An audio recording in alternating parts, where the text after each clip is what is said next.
반갑습니다. 자, 그러면 우리가 수업을 시작하도록 하겠습니다. 자, 1페이지 보면 테마 1이 나와 있죠.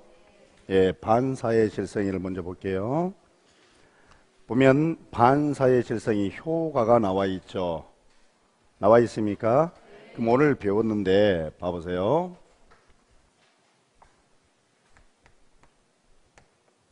자, 반사의 질서 행위는 무효가 되겠죠.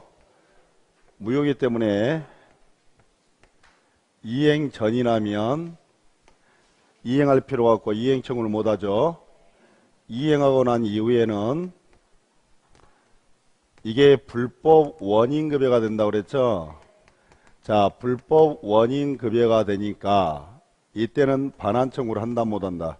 그래서 감남이 이 을여에게 이 금물을 주었다면 첩계약이죠. 원인을 주었다면 요 부분은 불법 원인 급여가 되니까 반환 청구를 한다 못한다. 반환 청구를 못한다 이렇게 배웠네요. 자, 이 반사성의 무효는 절대적 무효가 된다고 그랬죠. 자, 절대적 무효라는 것은 누구와 관계에서도 무효가 되어버리죠. 그래서 여기 제3자가 선의일지라도 여자에게 무효를 가지고 대항할 수 있다 그랬죠. 자, 반사성 무효는 절대적 무효입니다. 그래서 우리 민법 139조 무효행위 추인에 의해서 유효가 될 수 있다 없다? 없다. 일단은 이 정도 기본적으로 이거 정리를 해줘야 되겠습니다. 확인 좀 해볼게요. 자, 반사적 법률의 무효는 선의 제3자에게 대항할 수 있다. 맞는 말이죠? 보니까 매도인의 배명에 적극 가담한 제2임에서는 전득한 선의 제3자가 이중매매계약의 유효를 주장할 수 없다. 이렇게 되어 있죠.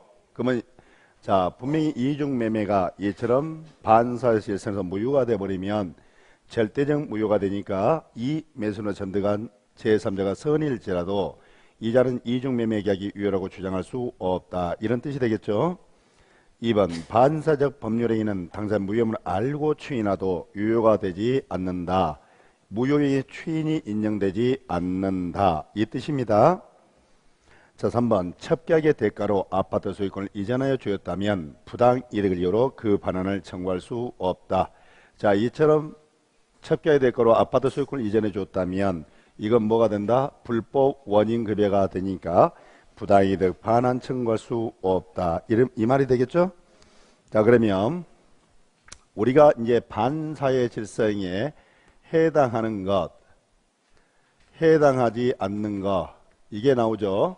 거기에 보면 인륜이나 신문제도에 반하는 행위 나와 있죠. 부척관계라는 게 나와 있죠. 우리가 첩관계라는 것은 처의 동의 의무를 불문하고 반사의 질서는 무효가 되어버립니다. 따라서 처의 사전 승인을 얻어서 부척관계를 했다 할지라도 이건 처에 대한 여전히 불법이기 때문에 반사의 질서는 무효가 되어버려요. 자, 부척관계의 종료를 해제 조건하는 첩에게 한 증여계약 이렇게 되어 있습니까? 자, 이렇게 되어 있네요. 갑이란 자와 을자에게 지금 증여를 했는데 뭐라고 됐냐면 부척관계 종료를 무슨 조건에 했죠? 해제 조건으로 해서 지금 증여했다고 그랬죠. 그러면 이 갑이 을에게 요 금을 증여했는데 부척관계가 종료가 되면 해제 조건은 소멸한다는 소리죠. 증여라는 법률의 효력이 소멸돼 버린다는 소리 아니에요. 그러면 부청의 종료를 해조건을 해버리면 그러면 이제 첫 관계가 종료가 되면 요 법률 효력이 소멸되니까 다시 감남으로 이 금을 소유권이 넘어온다는 소리죠. 해조건이라고 그랬으니까 그러면 여전히 이 을려가 이 금을 가지려면 요 첫 관계를 유지시켜야 되죠. 그러면 부첫 관계 종료를 해조건 했다면 이게 불법 조건이 돼버린 거예요. 무슨 조건? 불법 조건이 되는 거니까 불법 조건이 붙은 법률행위는 조건만을 분리해서 무효로 할 수 없고 전부가 뭐가 된다? 무효가 된다. 이 의미가 되는 겁니다. 아시겠죠? 그 밑에 지금도 똑같은 말이죠. 결국은 불륜관계 종료를 해조건으로 똑같은 의미예요. 그래서 위에 있는 지문과 밑에 있는 지문은 실은 똑같은 표현이구나. 다만 부처관계 종료를 해조건 했다. 이 표현을 불륜관계 종료를 해조건 했다. 표현 방식이 다른 것뿐입니다. 자, 저인간님에 반하는 행위 보니까 1번에 보니까 청탁이 나와 있죠. 그 밑에 보니까 세 번째 법정 허위 진술 나와 있죠. 청탁 나와 있잖아요. 자, 김영란법 위반이죠. 허위 진술 하면 안 되죠. 그러면 이런 청탁이나 허위 진술 나오면 이것은 뭐가 된구나. 정의관념에 반하니까 반사의 질서는 무효구나. 이렇게 끌고 가버리면 되는 거예요.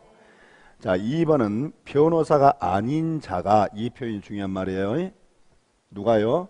변호사 아닌 자가 승소를 조건으로 하여 그 대가를 소송 당사자로부터 소송물 일부를 양도받기란 약정돼 있죠. 변호사가 아닌 자라고 그랬죠. 그러면 이것은 변호사법 위반이 되는 거예요. 뭐가 된다고요? 변호사법 위반이고 이건 반사의 질서행위가 되는 겁니다. 변호사 아닌 자가 중요한 표현이에요. 아셨죠? 자, 3번은 봐보세요. 소송에서 증언을 조건으로 통상 용인되는 수준을 넘는 대가 이렇게 돼 있죠. 자, 통상 용인되는 수준만 가로치세요.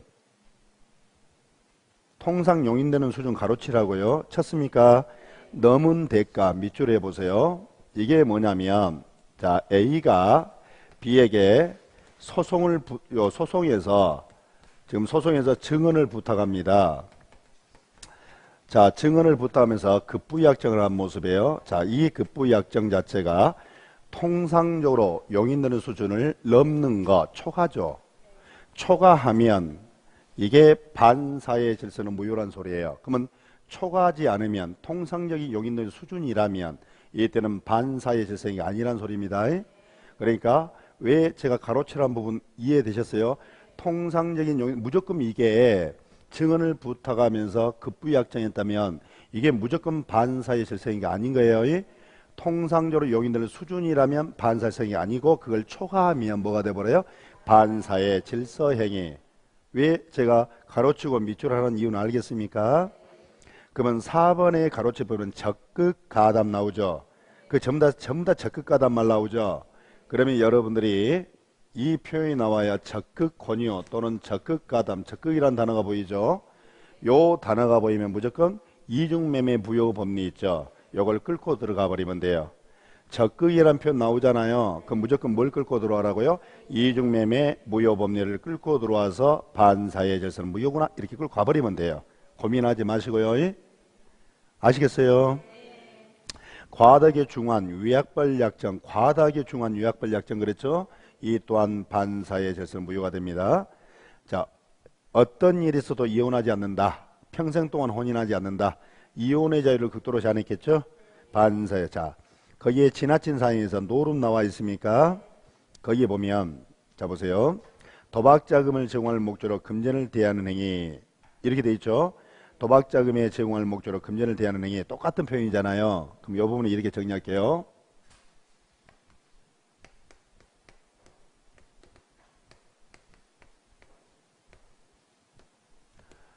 도박자금 대여 행위는 반사의 질서입니다.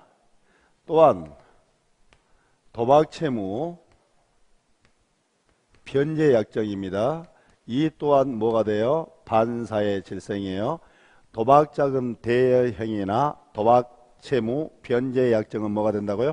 반사의 질서 행위. 그러면 도박채무를 변제하기 위해서 아까 제가 말씀드렸던 토지를 양도하기로 약정을 했다고 그럴게요.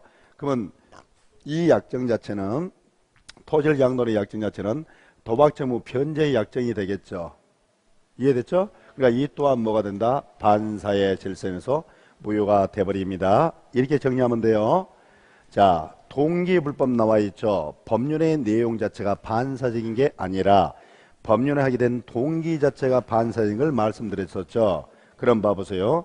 법률행위에 표시된 동의가 사실상 반하는 경우에 그 법률은 반사회적 법률행위다. 자, 불법적 동기가 표시됐다고 되어 있습니까? 또는 상대방 알려진 경우에는 반사질성이라고 그랬죠. 그 밑에 봐보세요. 불법 밀수에 사용될 줄 알면서 자, 금원을 대출해 주기로 한 약정. 자, 금원을 대출해 주기로 한 약정 나와 있죠. 요 자체가 반사질성이 아니죠. 아니잖아요. 근데 이게 금원을 대여하는 행위가 반사적인 건 아닌데 뭐 하려고 돈을 빌려준 거죠? 그러면 법률행위 된 동기가 반사적인 거죠. 근데 동기불법 아니에요. 그러면 제가 불법적 동기가 표시되거나 상대방 알려진 경우라면 반사질성이라고 그랬죠. 그러면 분명히 사용자를 알면서 그랬잖아요. 이 말이 뭐예요? 알려진 경우 아니에요. 그러니까 이때는 반사의 질서는 무효가 되는 거예요. 이 말 이해되셨어요? 야, 그런 의미구나. 자, 반사의 질서에 해당하지 않는 거 1번에 보니까 허위의 근저당 설정 늦게 거기만 밑줄 하면 돼요. 딴 데 하지 마세요. 이게 허위 표시 아닙니까? 허위 표시는 반사의 질서 행위다 아니다. 아니다. 이렇게 넘어가 버리면 돼요. 자, 2번은 앞에다가 사랑과 전쟁이라고 쓰세요. 이게 사랑과 전쟁 판례예요. 저도 이제 기억하려고 이런 식으로 기억하는 거예요. 자, 이게 사랑과 전쟁이라는 드라마 보면 그잖아요. 남편이 바람피고 아내 앞에서 무릎 꿇고 이렇게 하는 장면 나오잖아요. 아, 사랑과 전쟁은 반사질성이 아니네요. 그렇게 기억하면 되잖아요. 아셨죠? 3번은 임치란 단어가 보여요. 뭐가 나와요? 임치. 자, 임치는 맡기는 거예요. 이게 뭐냐면 옛날에 신군부 있잖아요. 전두환 일파들 얘네들이 지금 뭐예요? 비자금을 조성한 거예요. 자, 이것을 그러면 누구한테? A가 B한테 임치했다 이 말이에요. 임치란 건 맡기는 겁니다. 그러면 이게 반사의 질서인 임치는 우리가 여러분 임치가 뭐냐면 여러분 보관업을 임치업이라고 그래요. 주변에 보면 창고 같은 거 지어놨죠. 거기다 물건 보관시키죠. 요게 임치업이에요. 맡기는 사람은 임치인이라고 그러고 맡은 사람은 수치인이라고 불러요.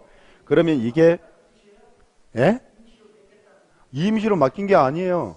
임치가 물건을 보관시킨 보관업을 임치업이라고 한다고요. 보관업. 창고업자들 있잖아요. 그게 임치업이에요. 그러면 임치 요리 맡겨놓은 거 아니에요. 그러면 이게 만약에 반사의 질서가 돼버리면 이게 불법원인 급여가 돼버리죠. 그럼 불법원인 급여가 되면 반환청구 못하죠. 그럼 요 맡겨놓은 이 B한테 수취인한테서 이걸 회수해서 국고 환수를 못하죠. 이런 고민이 있었던 거예요. 대법원에서. 이런 고민 끝에 이것은 반사일성이가 아니라고 본 거예요. 그래야지 이걸 환수해서 국고에 이걸 부당이득 반환청은 돌려받아서 국고 환수시킬 거 아니에요. 이해됐죠? 그래서 임치 반사일성이 아니구나 이렇게 하시면 돼요. 4번은 강박이란 단어 보였죠. 강박 나오잖아요. 그러면 반사일성이 아니에요. 5번에는 앞에다가 탈세 목적 적으시면 돼요. 무슨 목적? 탈세 목적 적고 또 앞에 밑에다가 투기 목적 이렇게 적으시면 돼요. 제가 그랬잖아요. 탈세 목적 투기 목적으로 했다면 이는 반사일성이 아니라고 그랬죠. 보니까 양도세를 회피할 목적으로 탈세 목적 아니에요. 실제 거래 대금보다 낮은 금액으로 계약서에 작성했다 이 말 나와 있죠. 이게 다운계약이에요. 아셨죠? 이건 반사의 질서가 아닙니다. 아셨죠? 그러면 거기에 사회질서 행위에 해당하지 않는 거 위에 옆에 공간이 좀 비어있죠? 비어있죠? 거기다 이걸 한번 적어봅시다.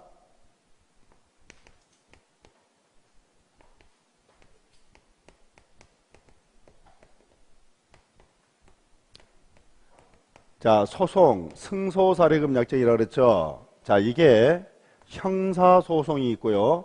이게 민사소송이 있는 거예요. 자, 형사소송을 제기한 거 아니에요. 형사소송에서 변호사에게 승소하면 승소사례금을 지급하기로 약정을 했죠. 민사소송에서 변호사에게 승소사례금을 지급하기로 약정했잖아요. 실제 이게 많이 이루어집니다. 그러면 형사소송의 경우는 우리 민법 103조 반사의 질서에서 무효가 되어버립니다. 민사소송은 반사성이 아닙니다. 형사소송은 반사의 질서에서 무효가 되지만 민사소송은 반사의 질성이 아니에요. 이렇게 구별하라 이 소리입니다. 여백이 있으니까 아셨죠? 네, 그렇게 가주시면 되겠어요. 자, 부동산 이중매매라는 건 아까 배웠잖아요. 하나의 부동산에 대해서 매매 계약이 이중으로 체결되는 것을 부동산 이중매매라고 배웠죠. 자, 이중매매는 원칙적으로 유효, 무효, 유효. 2번 봐보세요. 제2매수인이 매매계약 체결된 사실을 알고 매도인과 매매계약 체결한 경우 나와 있죠. 알고 했죠. 이것만 가지고는 적극과도는 본다 보지 않는다. 그러면 알고 해도 유효, 무효, 유효. 여기 나와 있네요. 아셨죠? 자, 제1매수인은 매도인에 대하여 소유권 이전 채무 불이행을 이유로 선언 청구할 수 있다. 아까 배웠잖아요. 자, 매도인의 소유권 이전 채무가 이행불능이 되어버리죠. 그러면 제1매수인은 매도인에게 채무 불이행을 이유로 손해배상 청구할 수도 있고 채무 불이행을 이유로 최고 없이 계약을 해지할 수 있다. 기억나십니까? 4번 매도인의 배명에 제이면 자 적극 가담이라는 표현 나오죠. 그러면 반사의 질서에서 무효가 돼버리죠. 5번 봐보세요. 이중 매매가 무효인 경우에 제1매수는 매도인을 대하여 제2매수는 명의 등기를 말소 청구할 수 있다. 자, 이중 매매가 무효가 됐을 때는 제1매수는 직접 제2매수인 등기를 말소 등기를 청구를 못하지만 매도인을 대사할 수는 있다고 그랬죠. 이중 매매가 무효인 경우는 제1매수는 제2매수에게 소유권 이전 등기를 청구할 수 없다. 이렇게 돼 있죠. 여기서 소유권 이전 등기 청구라는 건 뭘 말하냐면 진정 명의 해벌 원인한 소유권 이전 등기를 말하는 거예요. 요건 안 된다고 그랬죠. 직접 매도 제1매수인 제2매수에게 소유권 이전 등기 말소 등기도 청구 못하고 직접 진정 명의 해벌 원인한 소유권 이전 등기도 청구 못한다고 그랬어요. 넘겨볼까요? 제1매수인은 소유권 이전 청구권의 보존을 위하여 매도인과 제2매수의 매매계약에 대하여 채권자 취소권 행사할 수 없다. 제가 아까 그랬잖아요. 제1매수인은 소유권 이전 등기 청구권을 피보존 권리로 해서 매도인과 제2매수가 이루어진 매매계약을 취소를 할 수 있다 없다? 없다. 즉 채권자 취소권은 안 됩니다. 이 소리예요. 7번 이중매매가 반사적 법률행위로서 무효인 경우에 제2매수로부터 그 부동산을 전득한 제3자는 선의일지라도 소유권 취득 못한다고 그랬죠. 이건 절대적 무효가 되니까 똑같은 표현이에요. 표현 방식이 다른 것뿐이에요. 매도인의 배명에 적극 가담한 제2매수로부터 전득한 선의 제3자. 매도인의 배명에 적극 가담이라고 되어 있죠. 무슨 소리예요? 이중매매가 반사의 질서는 무효가 됐을 때 제2매수로 전득한 제3자가 설사 선의일지라도 이중매매 계약이 유효라고 주장할 수 있다 없다? 없다. 그러니까 위의 지문과 밑에 지문은 똑같은 지문이에요. 다만 표현한 방식을 이렇게 쓸 수도 있고 소유권을 취득할 수 있다 없다 이렇게 쓸 수도 있고 이중매매에게 유효다 무효다 이렇게 주장할 수도 있고 똑같은 표현이에요. 이해되셨죠? 그러니까 여러분들은 이렇게 다양한 표현을 같이 이해를 해 주셔야 되는 거예요. 거기 법률이 해석에 관련된 내용이 쫙 정의되어 있죠. 이건 여러분들이 봐주셔요. 거기에 법률이 해석과 관련된 내용도 정리되어 있죠. 여러분들이 봐주셔야 되겠고요. 넘겨보시면 지인이 아닌 의사표시가 나옵니까? 자, 그러면 우리가 민법 107조부터 민법 110조가 있는데 먼저 정리 좀 해야 될 것 먼저 정리하고 갈게요. 107조부터 110조는 비정상적 의사표시 아닙니까? 자, 우리가 이 비정상적 의사표시에서 먼저 몇 가지 좀 정리해 드릴게요. 먼저 적용범위입니다. 자, 비정상적 의사표시는 재산법상 법률행위를 대상으로 하기 때문에 적용범위에서 첫째, 가족법상 법률행위 있죠. 무슨 행위요? 가족법상 법률행위는 적용되지 않아요. 두 번째, 자, 이것은 공법행위 있죠. 무슨 행위요? 공법행위입니다. 요건 적용하지 않아요. 자, 세 번째, 우리가 소송행위 있죠. 무슨 행위? 소송행위도 적용하지 않아요. 자, 이거 한번 설명드릴게요. 예를 들어서 A라는 공무원이 있어요. 공무원이 사직 의사 없이, 무슨 의사 없이? 사직 의사 없이 사직서를 제출했어요. 이해되셨어요? 그러면 지금 이 공무원이 비진 의사 표시했다는 소리예요. 자, 이때 B가 상관입니다. 상관이 이러한 사실을 알고 사직서를 수리해버린 거예요. 그래서 의원 면직 처분된 거예요. 의원 면직 처분이 됐습니다. 그러면 이게 우리 민법 107조를 적용하게 되면 어떤 결론이 나와버리냐면 107조에서 1항은 표의자가 지인이 아님을 알고 한 것이라도 표시된 대로 효력이 있죠. 유효가 되죠. 네, 단서에 뭐라 되냐면 상대방이 표의자 피진이라는 사실을 알았거나 할 수 있다면 무효가 된다고 그랬죠. 그럼 요 규정을 끌고 들어오면 이 사직서 수리 행위는 무효가 돼버리죠. 근데 이게 공무원이 사직서 제출하죠. 이건 공법행위야. 무슨 행위? 그러니까 이걸 우리가 사인의 공법행위라 불러요. 그러면 공법행위는 107조를 적용해야 안 해요. 그러니까 언제나 유효가 돼버려. 아셨어요? 공법에는 적용 안 하니까. 자, 여러분이 봐보세요. 저의 강박에 의해서 소송행위를 소치하를 해버린 거예요. 강박행위에 의해서 소치하했잖아요. 그러면 이때 이걸 취소할 수 있죠. 안 돼요. 왜? 소송행위는 107조부터 100조를 적용해야 하네요. 안 하니까. 제 말 이해됐어요? 적용 범위 일단 이렇게 보고요. 자, 정리할 것 몇 가지 정리를 해드리려고 그래요. 이런 것 때문에 여러분이 수업 들어온 거지 뭐 다른 것 때문에 들어왔겠어요? 자, 그러면 우리가 비정상적 의사표시에서는 제3자 보호 문제가 있어요. 자, 제3자 보호 문제가 나오는데, 자, 어떤 경우는 이렇게 돼 있어요. 제3자가 선이 있죠. 선이든 악이든 불문하고, 제3자가 선이든 악이든 불문하고 다 보호가 되는데요. 어떤 경우는 제3자가 선이라면 이때는 보호가 되는데요. 악이라면 이때는 보호가 안 돼요. 젠장을 그러잖아요. 왜 제3자가 선이든 악이든 관계없이 다 보호되는데 어떤 경우는 선인 경우는 보호되지만 악인은 보호되지 않잖아요. 이거 아주 간단해요. 자, 지금부터 이렇게 우리가 비정상적 의사표시 제3자 보호 문제가 지문에 깔리잖아요. 이 판단은 무조건 제3자를 보지 말아요. 누구를 봐야 되냐면 전주를 보는 거예요. 누구를 본다고요? 그러면 잡을게요. 전주가 있어요. 여기 제3자가 있죠. 그럼 이제 봐서 이제 전주가 권리자이죠. 권리자라면 제3자는 선이든 악이든 관계없이 다 권리 취득하는 거구나. 이렇게 끌고 가는 거예요. 자, 전주가 무권리자이죠. 무권리자잖아요. 그럼 왜 이자가 무권리자가 됐냐면 요 비정상적 의사표시 때문에 무권리자가 된 거예요.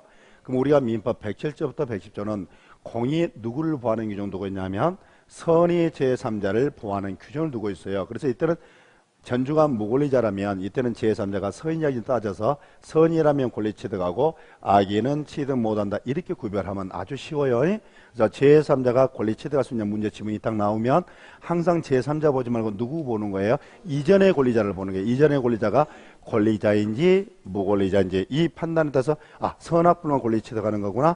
선인 경우만 권리 취득 이렇게 판단 내려주면 되는 거예요. 요 말 이해되셨어요? 자, 또 하나 잡아드릴 게 있어요. 이제 이런 것들이 이제 우리가 이제 좀 힘든 건데 우리가 이제 민법을 공부하다 보면 이런 게 돼 있어요. 봐보세요. 어떤 경우는 선의만 가지고 안 되고 선의 플러스 무과실 있죠. 요래야만 권리를 취득할 수 있대. 어떤 경우는 선이라면 과실이 있어도 권리 취득한대. 이렇게 돼 있어. 그러니까 여기는 선의 플러스 무과실 요건하고 있고 여기는 선이라면 과실이 있던 없던 이걸 따지지 않고 그냥 권리 취득한다 이 말 아니에요. 그럼 어떤 경우는 선의 플러스 무과실에만 권리 취득하고 어떤 경우는 선인 경우만 권리 취득하냐. 이것도 빨리 판단하고 가야 될 거 아니에요. 어차피 시험이란 건 시간 문제거든. 그럼 이것도 아주 간단해요. 맨 간단하다는 소리만 하고 있네. 자, 보세요. 이 요건이 누구에 대한 요건인지 이제 판단하는 거예요. 봐봐요. 이 요건이 선의 플러스를 무과실을 요건하는지 선의만을 요건하는지 이 요건이 누구에 대한 요건인지를 알아야 돼.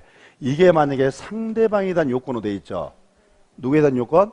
그러면 선의 플러스 무과실 이렇게 접근하는 거고요. 이게 제3자에 대한 요건 이렇게 돼 있죠. 제3자에 대한 요건이죠. 그러면 선의만 이렇게 가버리면 돼. 자, 예를 들어 볼게요. 자, 들어보세요. 하위 표시에서 무효를 가지고 선의 제3자 대항 못하죠. 그럼 이때 제3자는 선이면 족하는 거 선의 플러스 무과실이어야 돼. 선의만 이렇게 돼 있어요. 이해됐어요? 자, 우리가 비진 표시에서 봐보세요. 원칙이 유효고 예조는 무효가 되죠? 그럼 비진 표시에서 유효가 되려면 상대방의 선의만 가지고 돼 선의 플러스 무과실로 돼 있어요. 선의 플러스 무과실로 돼 있어요. 분명히 그렇게 돼 있어요. 자, 우리가 무권대리 있죠. 무권대리에서 무권대리인이 상대방한테 책임을 져야 되는 경우가 있어요. 이때 상대방이 선의만 가지고는 안 돼요. 선의 플러스 무과실로 돼 있어요. 자, 표현대리를 가볼게요. 125조나 129조 표현대리 성립하려면 상대방이 선의만 가지고 돼야 안 돼. 안 돼. 선의 플러스 무과실로 요건돼 있어요. 535조 계약체에서 과실 책임이라는 게 있어요. 일방 당사자가 상대방한테 계약적 과실 책임을 부담하기 위해서는 상대방이 선의만 가지고 안 돼. 선의 플러스 무과실로 돼 있어요. 우리가 물건의 하자담보 책임 있죠. 매수인이 이 물건의 하자에 대해서 하자담보 책임 물으려면 매수인이 선의 플러스 무과실이어야 되는 거예요. 다 요건이 이렇게 돼 있어요. 그러니까 어차피 여기서 이 시험 지문에 이 요건을 묻는다는 건 그밖에 없어요. 시험 지문에 이 요건을 물어봤을 때는 선의 플러스 무과실을 요건을 하고 있어 아니면 선의만을 요건하고 있어 이건 묻고 있는 거예요.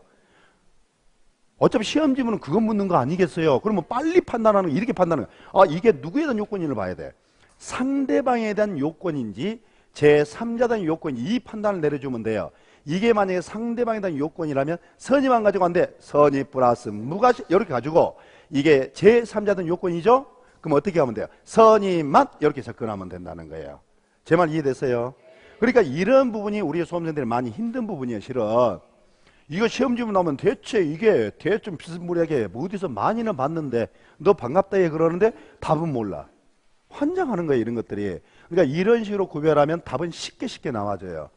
제 말 이해됐어요? 자, 일단은 가장 기본적으로 이 정도 내용을 딱 잡아놓고, 왜냐하면 비정상적 의사표시가 특히 많이 등장하는 것들이니까 아셨죠? 이 정도 잡아놓고, 그러면 이제 우리가 의사가 있고 표시가 있어요. 의사와 표시가 일치 불일치? 이걸 알고 모르고 하면요 차고, 알고 하면 비진이. 요거는 알잖아요. 그러면 자 보세요. 우리가 친이 아닌 의사표시라는 게 있잖아요. 자, 친이 아닌 의사표시는 자 만약에 사례가 등장하면 무조건 이렇게 가면 돼요. 봐보세요. 뭐뭐뭐 의사 없이, 뭐뭐 의사 없이 뭐뭐 했다. 요 표현 방식이 나오죠. 뭐 의사 없이 뭐 했다 이렇게 표현 방식이 나오죠. 그러면 아, 이게 비진이 의사표시예요.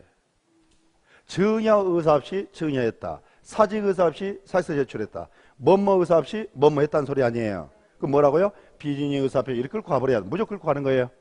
아셨죠? 자, 이제 이렇게 끌었어요. 끌고 갔잖아요. 그러면 일단은 여기는 법조문이 가장 중요해요. 1항 원칙 유효 무효. 유효죠. 표시는 효력이 생긴다. 효력이 있다. 예외적으로 유효 무효. 어쩔 때 상대방이 알았거나 알 수가 있었을 때 무효라고 배웠죠. 그러면 결국에는 유효인 경우는 상대방이 선이 플러스 무과실 때 유효 아니에요. 요거 이해되셨어요? 이제 이해됐어요? 그럼 봐요. 상대방이 알았거나 알 수 있던 사실은 비진표시를 무효로 만드는 무효사유죠. 오늘 배웠잖아. 무효사는 누가 입증해? 그러면 이제 쉬운 얘기가 돼버렸네. 비진표시 무효를 주장하고 싶은 사람이 상대방이 알았거나 알 수 있는 사실을 입증하시오. 이렇게 돼버린 거 아니에요. 오케이? 그러면 이 양, 요 무효를 가지고 누구한테 대항 못한다? 선의 제3자에게 대항할 수 없다. 요것만 알면 안 되잖아. 이제 대항할 수 없다. 다른 말로 무효임을 주장할 수 없다. 다른 말로 반환 청구할 수 없다. 다른 말로 말소 청구할 수 없다. 한 표현을 알고 있어야 돼요. 대항할 수 없으면 주장할 수 없고, 말소 청구 못하고 반환 청구 못하고, 대항할 수 있으면 주장할 수 있는 거고, 말소 청구할 수 있고 반환 청구할 수 있고. 가려면 한쪽으로 다 있는 거예요. 이리 갔다 저리 갔다 하면 저 같은 인간 돼버려요. 눈치만 있는 인간. 제가 눈치가 있게 보이죠. 제가 별로 눈치가 있어도 눈치 없는 척하고 살아요. 저는 제 고집대로 사는 놈이다 보니까. 그것 때문에 우리 집사람이 죽으려고 그러죠. 한번 고집 피면 똥꼬집 핀다고 난리야죠 저한테. 왜? 싫은데 어쩌라고. 싫은데. 그러면 선의한테는 대항 못하니까 악의한테는 대항할 수 있어 없어요? 여기는 있겠죠. 그럼 얘한테는 반환 청구할 수 있네. 말소대기 청구할 수도 있네. 오케이? 그럼 봐보세요. 선의 악의 아래송하죠. 구별해야 되죠. 뭘로 추정해? 뭘로 추정해요? 그러면 제3자는 선임은 되는 거예요. 선임 플러스 무과실? 제3자는 선임은 됩니까? 선임 플러스 무과실? 그렇지. 아까 선임은 된다고 그랬잖아. 제3자니까. 그러면 이때 봐보세요. 제3자는 추정받는 자죠. 자, 머릿속에 새겨놓은 거 하나 있잖아요. 추정받는 자는 입증 책임 없. 그러면 제3자 스스로 선임을 입증할 책임이 없겠네요. 그럼 봐봐요. 여러분이 봐보세요. 비인표시 무효를 주장하고 싶은 사람이에요. 그러면 제3자가 악이라면 이자한테 무효 주장할 수 있어 없어? 그러면 제3자가 악이라는 사실은 무효를 주장할 수 있는 무효사유 아니에요? 우리가 무효 주장하고 싶은 사람이 제3자 악이라고 입증하면 되잖아. 이렇게 다 연결되는 거예요. 그러니까 입증 책임 얘기가 어려운 얘기가 아닌데 이거 입증 책임 얘기를 정리를 안 하고 가니까 이게 입증 책임이 다 암기사항으로 바뀌어버려요. 암기사항이 아니라는 거예요. 무효사이면 누가 입증해야 돼? 취소이면. 그렇게 연결해버리면 거의 다 떨어져요. 제 말 아셨어요? 아셨죠? 그러면 일단은 가장 중요한 게 이 법조문이요. 그럼 봐보세요. 지금 비인표시 상대방 선임 플러스 무과실이죠. 그러면 선임 무과실에 전득한 제3자가 있는데 얘가 악이래. 그래도 얘는 권리치도한다 이렇게 나와버려요. 자 보세요. 상대방 선임 플러스 무과실이면 유효잖아. 그러면 제3자는 얘가 전주잖아요. 얘가 권리자가 돼버리잖아. 그럼 제3자 왜 선악 따져? 이제 이해됩니까? 이해됐어요? 그러니까 이런 개념을 잡아놓고 가야만 흔들리지 않고 판단을 해내요. 근데 맨날 제3자 권리치드 갈 수 있냐? 뭐 이거 나오면 제3자 내띠 들여다봐. 답이 안 나와. 그러니까 항상 누구를 봐줘야 돼? 이전의 권리자. 항상 누구? 이전의 권리자가 권리자인지 무권리자 이렇게 판단해서 제3자 권리치, 선악불만 권리치드 갈 수 있다. 선인 경우만 권리치드 이 판단을 내려주면 아주 쉽게 내릴 수 있어요. 제 설명 이해됐어요? 그럼 이제 지문 가지고 내가 다시 또 제 설명 드릴게요. 1번 비인표시 진위는 자, 요 진이 있죠. 진위. 진위 요 설명하고 있어요. 진위가 뭐냐는 거야. 그랬더니 진정으로 표시가 마음에서 발언한 사람을 뜻하는 게 아니라는 거야. 이게 아니라 특정의 내용이 있잖아요. 내용을 표시하고자 하는 표시자 생각을 뭐라고 그래? 진위란다 이 말이야. 그래서 진위는 표시자가 진정으로 마음속에 바라는 것을 말하는 것이 아니라 그러면 이렇게 정리하면 되네. 진이란 진정으로 마음속에 바라는 걸 말하는 게 진정이 아니야. 표시자 생각이야. 생각. 뭐라고요? 특정한 내용의 의사표시라고 하는 표시자 생각을 진이라고 하는 겁니다. 2번 진이라는 의사표시는 원칙적으로 유효하다. 원칙적으로 유효 맞죠? 자, 비진인 표시는 표시된 내용대로 효력이 발생하면 원칙이다. 표시된 효력이 발생한다. 유효임이 원칙이다. 이 말 아닙니까? 자, 그 밑에 봐보세요. 은행 그거 좀 이따 하기로 하고 사직 의사 없는 의사 없이 뭐 했다죠? 뭐요? 비진인 표시. 근데 봐보세요. 사기업의 근로자가 사용자 지시로 어쩔 수 없이 그랬잖아. 그러면 뭐뭐 의사 없이 뭐뭐 했다. 비진인 표시지 뭐. 뭐뭐 의사 없이 뭐뭐 했다 이렇게 나왔잖아요. 그럼 비진인 표시야 그냥. 아셨죠? 그 밑에 은행 대출 한도를 넘는 값을 위해 을이 은행 대출 약정서에 주채무자로 서명달이라는 경우에 은행이 이러한 사정을 알았더라도 을은 원칙으로 대출을 만한 채무를 진다. 뭔 소리인지 모르겠죠? 앞에다가 한자 적어서 한 문장을 명의 대여. 명의 대여 적으세요. 적었어요. 자, 설명드릴게요. 요게 뭐냐면 잘 들어보세요.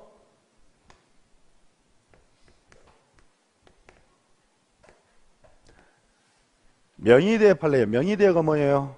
이름 빌려준 거예요. 자, 이런 거죠.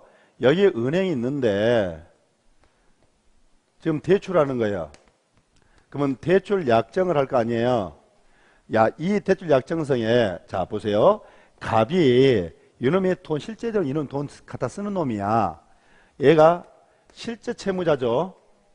채무자인데 이 약정서에 을리으로 약정서에 기재를 한 거예요. 그럼 을이 갑을 위해서 이름 빌려준 거죠. 얘가 지금 뭐 한 거예요? 명의 대여를 했다 이 소리요. 돈은 누가 써요? 근데 을이 이름 빌려줬죠. 그러면 이때 지금 요게 뭐냐면 이게 묻고자 하는 게 뭐냐면 요 명의인 있죠. 요 명의인의 의사표시가 대체 뭐냐는 거예요. 이게 비진이냐 비진표시냐 이게 통정허위표시냐 이건 묻는 거예요. 이때 명의인의 의사표시가 비진표시입니까 통정허위표시가 이걸 묻고 있는 거예요. 자, 그러면 이것은 무조건 이렇게 판단 명의되어 나오죠. 그럼 이건 이렇게 무조건 내리는 거예요. 이 단어를 찾아봐야 돼요. 양해. 대출약이 금융기관에 양해 있죠. 양해란 단어를 봐야 돼. 양해 없이 이루어졌죠. 금융기관에 양해하에서 이루어졌죠. 이렇게 돼 있잖아요. 이렇게 무조건 구별해야 돼요. 금융기관에 양해 없이 이루어졌죠. 그럼 명의의사는 비진표시도 아니고 진이야. 진이. 뭐가 돼버려요? 진이가 돼버려. 진정의사.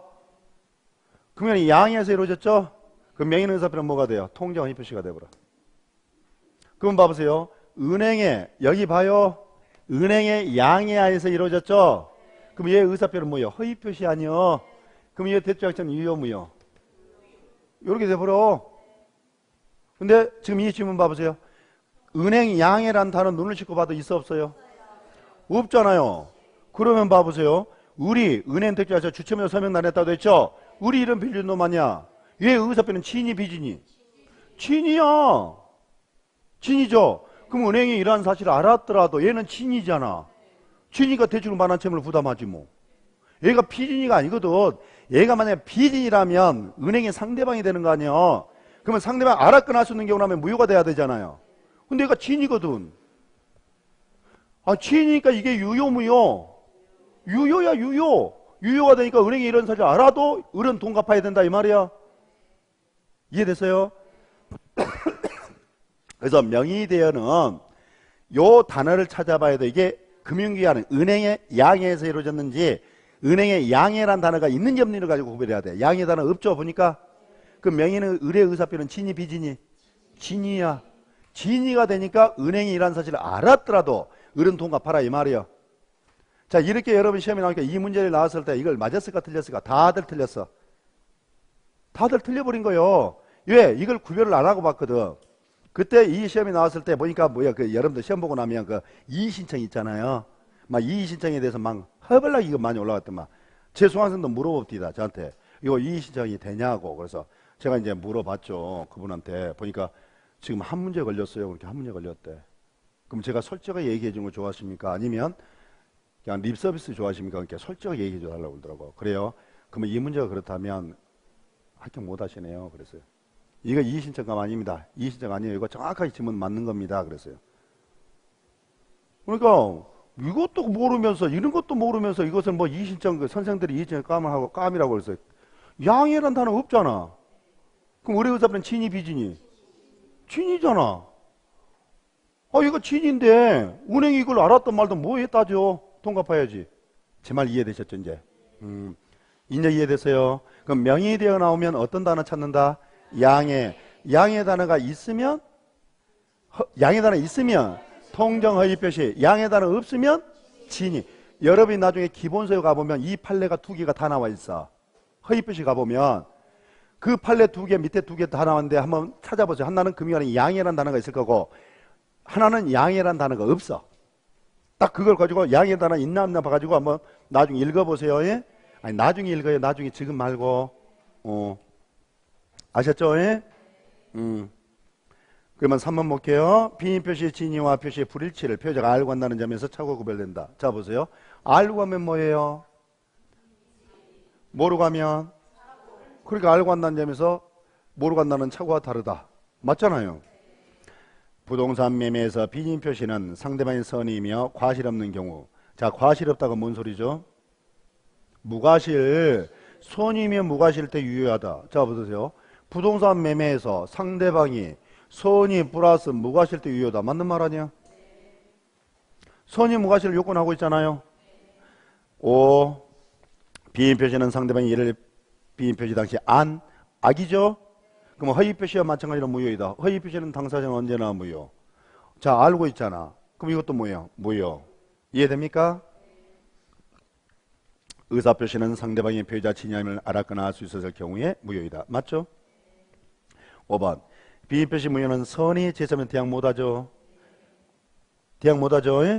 6번 봐보세요. 거기에 대리권 남용 나와 있죠. 대리권 남용. 그러면 미출하면 되죠.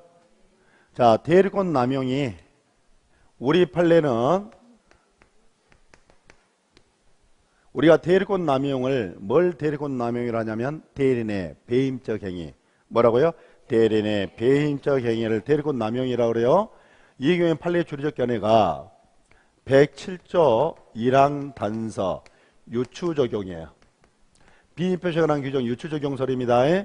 남용 사실을 상대방이 알았거나 알 수 있는 경우는 본인이 이에 대해서 책임진다, 책임지지 않는다, 책임지지 않는다. 그럼 비인 표시가 난 규정이 유추 적용될 수 있다. 5가 되겠죠? 비인 표시가 난 규정은 대리인의 대리권 남용 경우 유추 적용될 수 있다. 똑같은 내용 아닙니까? 자, 7번 봐보세요. 강박. 동그라미 치세요. 딴 데 하지 말고요. 강박이란 단어 보이죠? 자, 여러분이 일단은 강박에서 주의해야 될 게 두 가지 내용이 있어요. 주의해야 될 걸 얘기하는 거예요. 예? 뭔지는 모르겠다. 강박에 의해서 의사표시했죠. 법률행위했죠. 이거 민법 103조 반사의 질성이다 아니다. 아니다. 이거 첫 번째 알아두고요. 두 번째는 강박에서 했다면 이건 강박에 의한 의사표로서 하자 있는 의사표는 되죠. 그래서 취소 문제는 발생하지만 이건 비진입 표시다 아니다. 비진입 표시가 아니다. 그러면 강박에서 의사표는 이게 비진입 표시다 그러면 틀린 말이 되는 거예요. 예? 두 가지 알고 있어야 돼요. 강박은 일단은 반사일성이다 아니다. 아니다. 강박에서 한다면 이건 비진입 표시다 아니다. 아니다. 두 가지 딱 주의해 주시면 돼요. 강박이잖아요. 강박에 따라 제3자에게 증의한 경우에 표의자가는 마음속에 진정으로 원하진 않았지만 당사자는 최선의 판단의 의사표를 하였다면 비인입 표시가 된다? 아니라고 그랬잖아요. 강박에서 하면 이건 비인입 표시가 아니라고 그랬죠. X. 재산을 강제로 뺏긴다는 것이 표의자 본심으로 잠재되어 있었다 하여도 표의자가 마지못해 증의 의사표를 한 이상 이건 비인입 표시가 아닙니다. 강박에 의해 증의 의사표를 하였다고 하여 강박에서 증의 의사표를 했습니까? 그러면 내심의 증의 내심의 효과가 결여된 것이라 할 수 없다. 자 보세요.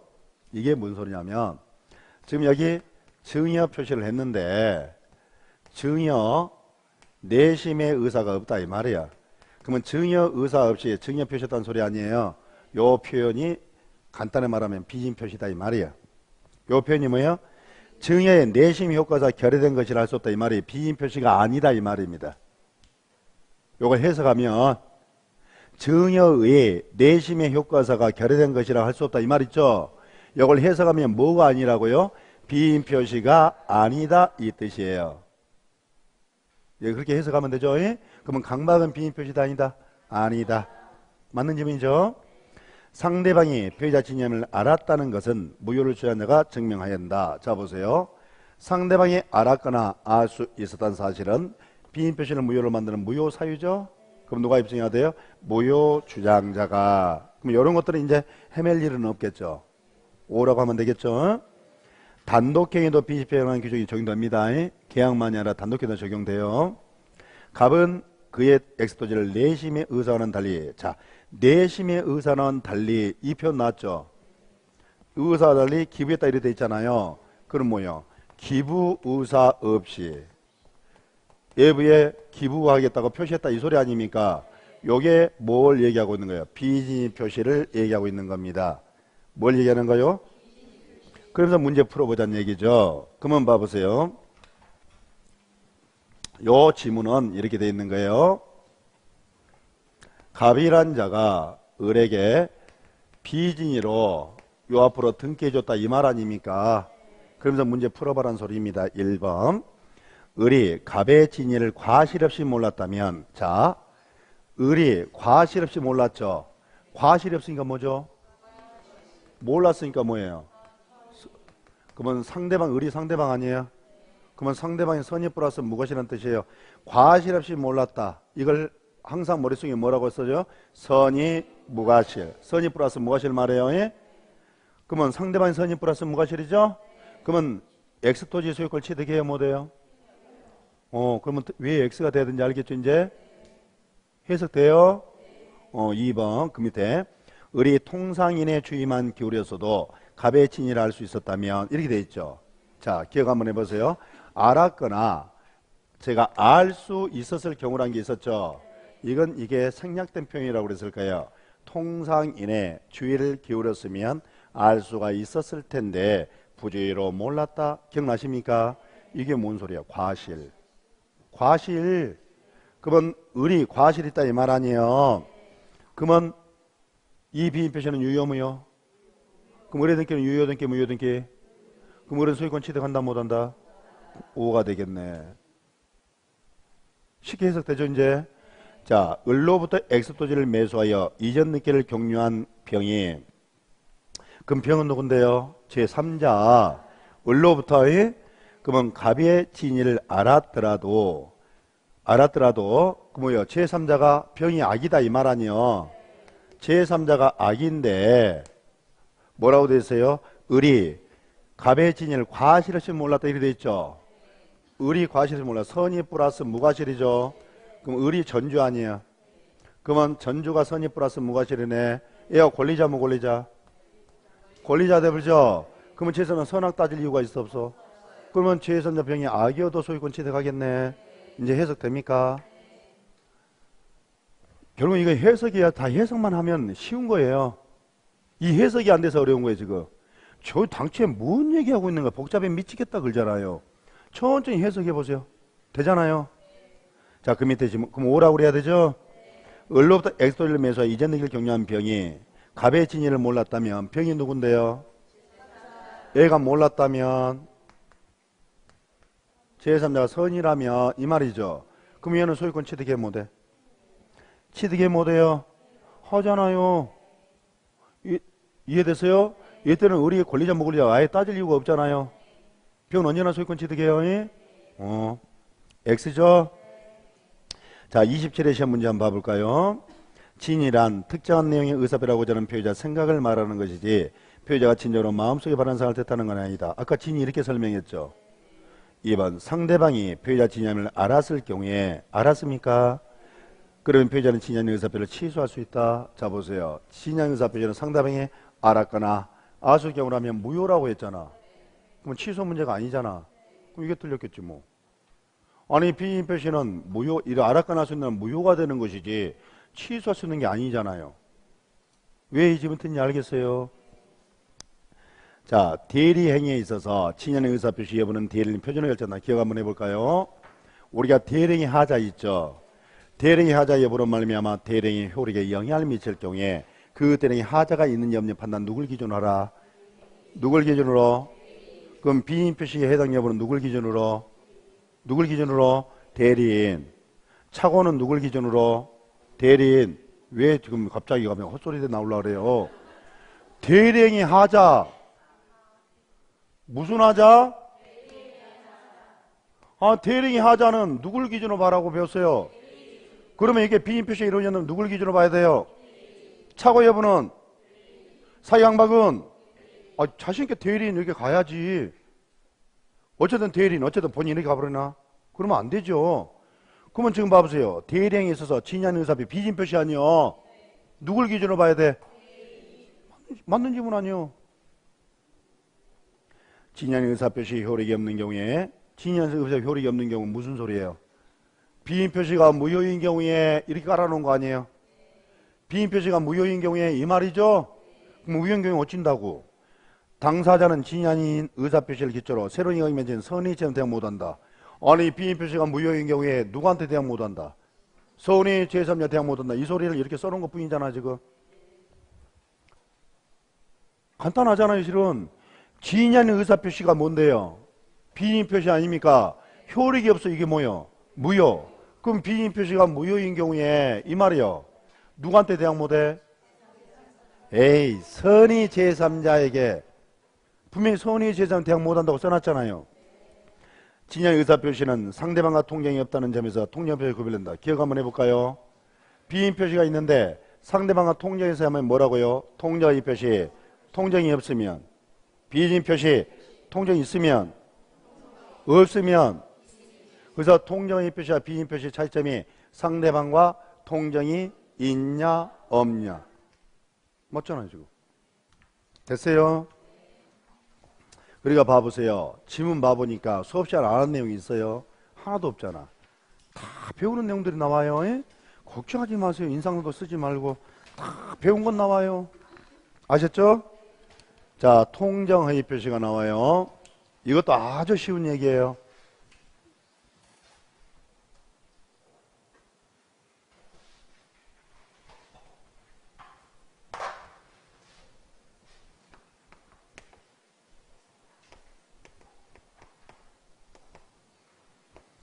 상대방과 통정행하는 비진 표시를 뭐라 한다?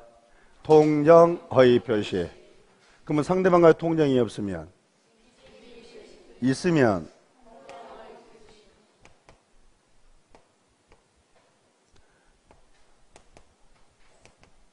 당사자 사이 유효무효. 유효무효. 이양. 요 무효를 가지고 누구한테 대항 못한다? 대항 못하죠. 다른 말로 하면 주장 못하죠. 다른 말로 하면 부당이득 반환 청구 못하죠. 다른 말로 하면 말소 청구 못하죠. 아기한테는 대항할 수 있어 없어요? 있죠. 그러면 제3자 선의 한유 구별하는데 선의로 추정한다 배웠죠. 그러면 제3자가 스스로 선임을 입증할 책임이 있다 없다? 그럼 누가 입증해야 되는데요? 누가 입증해야 된대요? 자신있게 얘기하세요. 이제 누가 제3자가 악임을 입증해야 되겠네요. 요거 이제 됐어요. 자, 그러면 몇 가지 이제 더 볼게요. 그러면 상대방의 통정이라는 단어가 보이죠? 짜고란 단어가 보이죠? 합의해서 단어가 보이죠? 그러면 뭐를 끌고 가면 돼요? 통정허위 표시. 뭐라고요?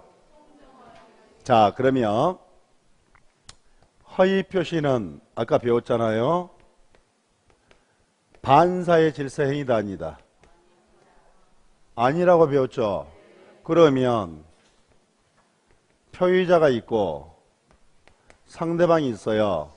그럼 표의자는 허위 표시 무효임을 이유로 상대방에게 부당이득 반환 청구할 수 있어 없어요? 있죠. 반사의 질서행위 아니니까 이건 불법 원인 급여가 아니죠. 이게 부당이득 반환 청구할 수 있어 없어? 자, 그럼 봐요. 자, 이렇게 표현 나와요.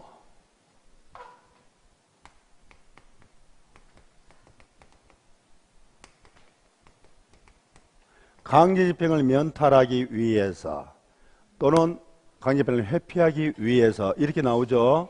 요 표현 나오면 요게 생각이 나야 돼요.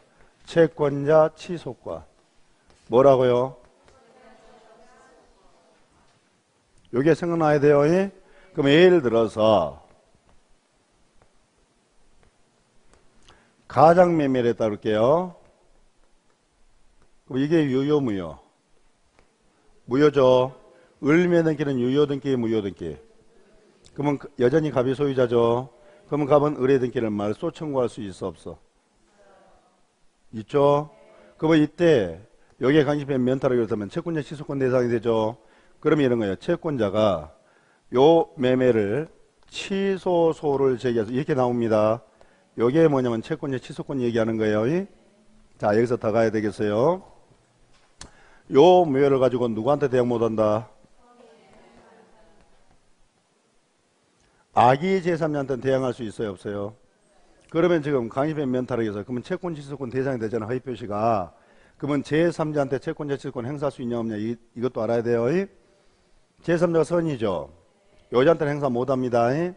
그러니까 이때는 강제집행을 못하겠죠. 악이라면 할 수 있죠. 그럼 이때는 강제집행할 수가 있는 겁니다. 이것도 아셨어요? 그럼 이때 요 제3자는 선이면 된다. 선이 플러스 무과실이 된다. 자, 그럼 머릿속에 잡으세요. 이렇게 제3자는 선인데 과실이 있어. 그럼 얘 과실이 있어요. 보호된다 안 된다? 요렇게 머릿속에 잡아놔버리면 돼요. 제3자가 선이잖아요. 그러면 과실이 있어도 보호된다 안 된다? 요렇게 머릿속에 잡아버리면 돼요. 그러면 굳이 무과실일 필요까지는 없다 이 말 아니에요? 그러면 자 보세요. 여기 제3자가 있고 전득자가 나와요. 누가 나와요? 그러면 요 제3자가 선일 수도 있죠. 악일 수도 있죠. 그러면 전득자 입장에서는 제3자가 전주죠. 그잖아요. 그러면 제3자가 선이라면 전주가 권리자가 돼버리죠. 그러면 전득자는 전득시에 악이어도 얘는 권리 취득해버리죠. 그래서 이렇게 표현하는 거예요. 허위표시 무효를 가지고 선이 제3자로부터 전득한 자가 전득시에 악이일지라도 여자에게는 대항한다 못한다. 이렇게 나오는 거예요. 전주바라니까요. 자, 제3자가 악이죠. 그러면 전득자가 선일 수도 있고 악일 수도 있죠. 자, 보세요. 그러면 제3자 악이라면 이 자는 권리자가 아니라 무권리자가 돼버리죠. 자, 전득자는 수문신분이 있어. 얘는 언제나 제3자에 해당해요. 언제나 뭐에 해당한다고요? 그러면 악이 제3자로부터 전득한 자가 전득자 선이죠. 그럼 여자도 보호돼야 안 돼요. 자, 이 부분은 여러분 시험에 아직 내지 않았던 부분이에요. 그래서 이것도 주의를 좀 해놔야 돼요. 제3자가 악일지라도 전득자 선이라면 여자도 선이 제3자로 보호를 받으니까 허위표시 무효 가지고 대항 못하는 거예요. 그러면 자, 우리가 허위표시에 보면 제3자에 해당하는 자가 있고 제3자에 해당하지 않는 자가 있죠. 해당하지 않는 자 몇 명을 좀 정리 좀 해놓을게요.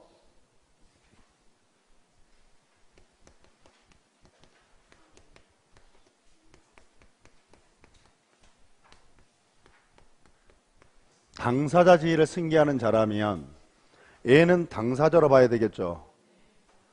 아셨죠?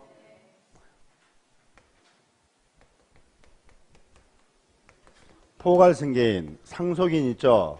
얘는 제3자다 아니다. 얘는 그러면 상속인 선이어도 보호 받는다 못 받는다? 못 받는다. 아셨어요? 가장 매수인부터 상속한 자가 있을 거 아니에요. 가장 매수인부터 상속한 자가 있어. 얘 상속인, 얘는 선이어도 보호돼야 안 돼요. 제3자 아니니까. 자, 여기 허위 표시 전부터 이미 존재하고 있는 자 있죠. 이미 존재하고 있는 자라면 얘는 제3자가 아닙니다. 자, 우리가 제3자를 위한 계약 있죠. 수익자. 제3자를 위한 계약 수익자 있죠. 얘도 제3자가 아닙니다. 몇 명은 좀 구별해 놓자고요. 얘네들은 제3자다 아니다. 아니다. 아니다. 자, 마지막으로 은닉행위를 보려고 그래요. 은닉행위 뭔데요? 허위표시에 의해서 감춰진 행위. 뭐라고요? 허위표시에서 감춰. 그러면 봐보세요. 요 사례 대표 사례 이거예요.